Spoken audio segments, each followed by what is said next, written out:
Welcome back to Just the Facts, the weekly vidcast from factcheck.org. I'm Emmy Kalawale, and since this is our last episode of the year and also as a weekly series, we decided that we would spend it looking at what's left of the 2008 election cycle.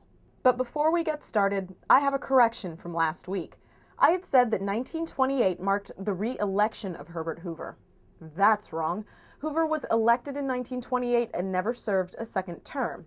Now, back to the 2008 circus tent.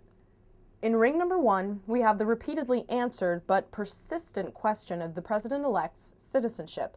We've received numerous emails from people questioning Obama's status as a natural-born U.S. citizen, even after we'd published multiple reports on the fact that Obama had furnished the documentation necessary to prove that he is indeed a U.S. citizen. One reader wrote to us and claimed that because we received the birth certificate from the Obama campaign, it came from a tainted source. Another claimed we did not look at the genuine birth certificate since it lacked footprints and handprints. And yet others claimed that because Obama held dual U.S. and Kenyan citizenship when he was a child, he lost his Kenyan citizenship after he turned 21, he was not considered a natural-born citizen.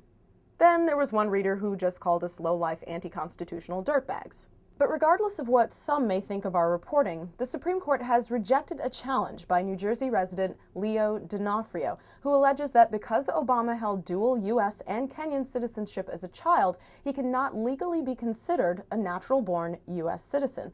The High Court made no comment as to why they rejected the case, and there is at least one other challenge outstanding from Philip Berg, a Pennsylvania lawyer who alleges that Obama was born in Kenya and not in Hawaii. Berg has produced no proof to support his claim. And according to the Hawaii Department of Health, state law prohibits the release of certified birth certificates to persons who do not have a tangible interest in the vital record.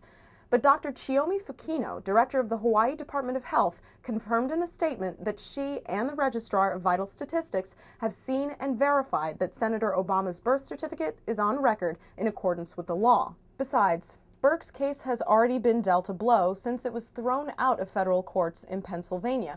So if you're planning on sending us a message on this topic alleging that Obama was transported by underground foot pathway from Kenya to the United States, we suggest you save your bandwidth.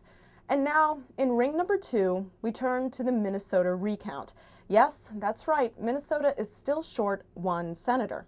Even though the formal hand recount of 2.9 million votes ended on December 5th with incumbent Senator Norm Coleman leading comedian Al Franken by as many as 687 votes, according to the Minnesota Secretary of State's office.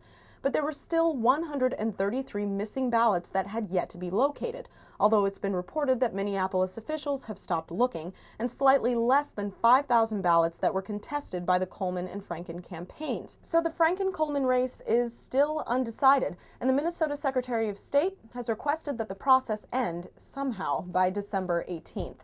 And now, in ring number 3, we have yet another empty Senate seat, this time in Illinois. But let's start with some background. According to Illinois law, the governor and no one else is responsible for appointing someone to fill a vacant U.S. Senate seat. The law says that when a vacancy shall occur in the office of United States Senator from this state, the governor shall make temporary appointment to fill such vacancy until the next election of representatives in Congress, at which time such vacancy shall be filled by election, and the senator, so elected, shall take office as soon thereafter as he shall receive his certificate of election. But hold the FBI wiretapped phone. Illinois Governor Rod Blagojevich was arrested on December 9th for attempting to sell or trade Obama's vacant Senate seat for campaign donations and political favors, among other acts of corruption. But even behind bars and out on bond, Blagojevich did not lose the right to appoint someone to the empty seat, since he had not been impeached or chosen to resign. So Blagojevich could do any of the following: appoint someone from prison, or while out on bond, temporarily step aside, resign, or call the legislature in for a special session so they may attempt to divest him of his power of appointment. The fourth option would risk his impeachment since, according to the Chicago Tribune, a growing chorus of state lawmakers have called for it. If Blagojevich stepped aside or resigned, the next person in line of succession, Lieutenant Governor Pat Quinn, would be responsible for appointing someone to the open Senate seat. And that's it. For this, the last episode of Just the Facts for 2008, I look forward to bringing back Just the Facts in 2009 on a periodic basis. So, thanks for watching. I'm Emmy Kalawale, and see you in 2009.